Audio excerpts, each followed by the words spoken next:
playing with my fucking name. All three of y'all, stop playing with my name. I ain't gonna say it no more.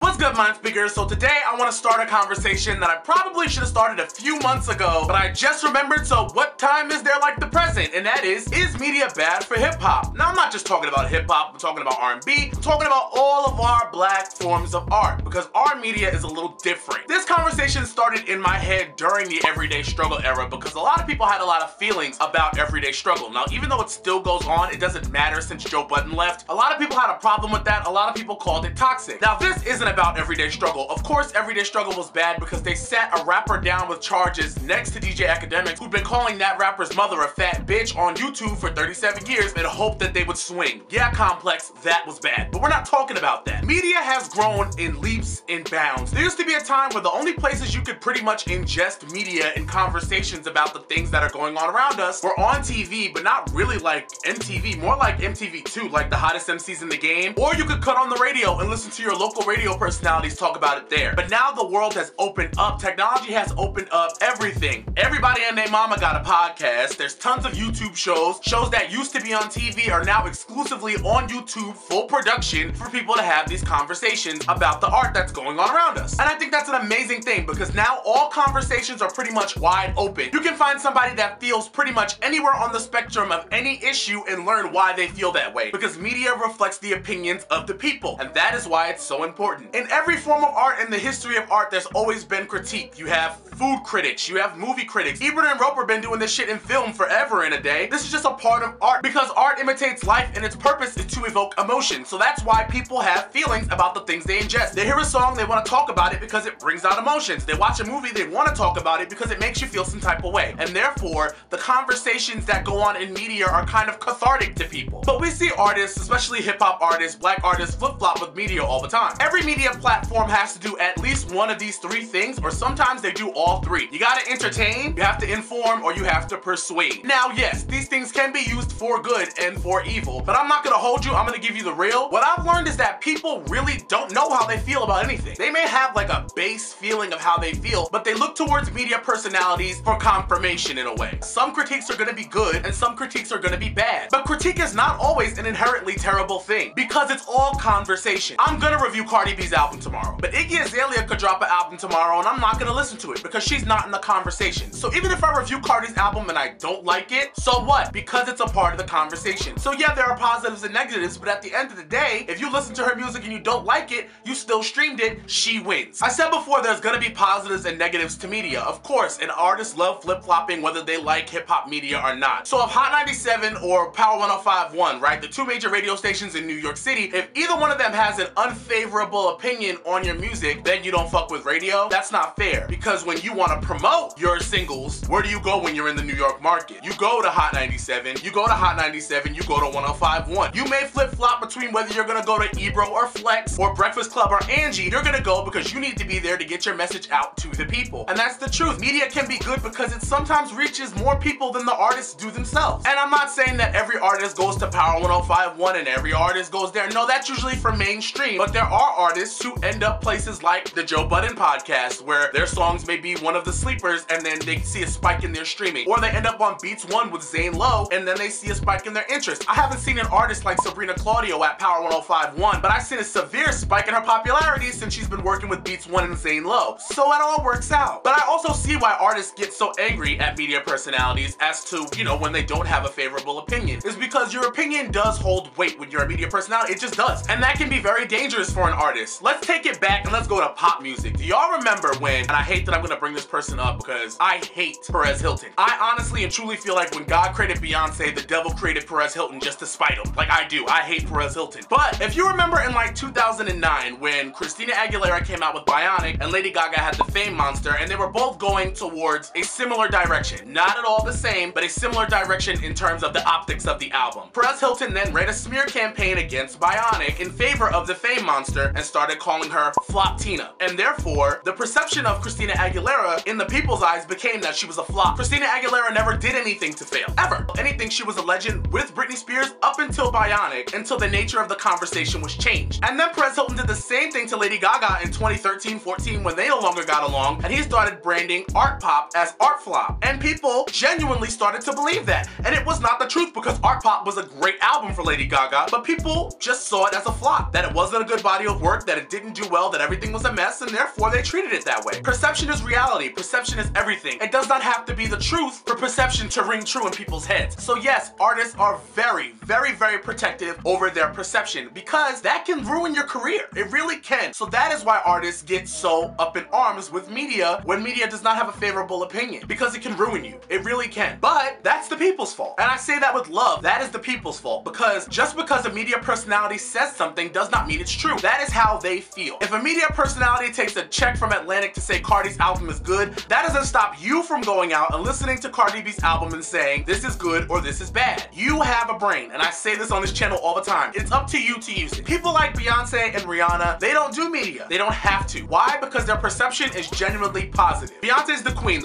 of England, the queen of anything. They don't do press. Rihanna's a badass. Rihanna doesn't have to abide by your or anyone else's rules, and therefore Rihanna does not do press. But if people all of a sudden said, oh, Beyonce and Rihanna don't do media, so they're too good, they think they're too good to talk to the people, they think they're too good for that, all of a sudden they do media. If it was affecting them negatively, they would. But it's not. It's all about perception. But perception lies on you. A lot of the time, media personalities are just trying to entertain and inform. Yes, sometimes they're trying to persuade, but that's because companies come to media personalities and want to work with them. And I think that's great, because people often think that it takes no talent to do media. It does. And not everybody can do it. Trust me, not everybody can do it. The large barter becomes larger because companies want to dictate where you spend your money, and they really want you to spend your money with them. So yes, they will use media in order to make sure that you are spending your money accordingly. They do, and that's why people like untethered media. They don't want to hear that their media personalities are taking checks. You know what I mean? They just want to have conversation, and that's fine. But if your media personality is taking a check, that does not stop you from listening and saying,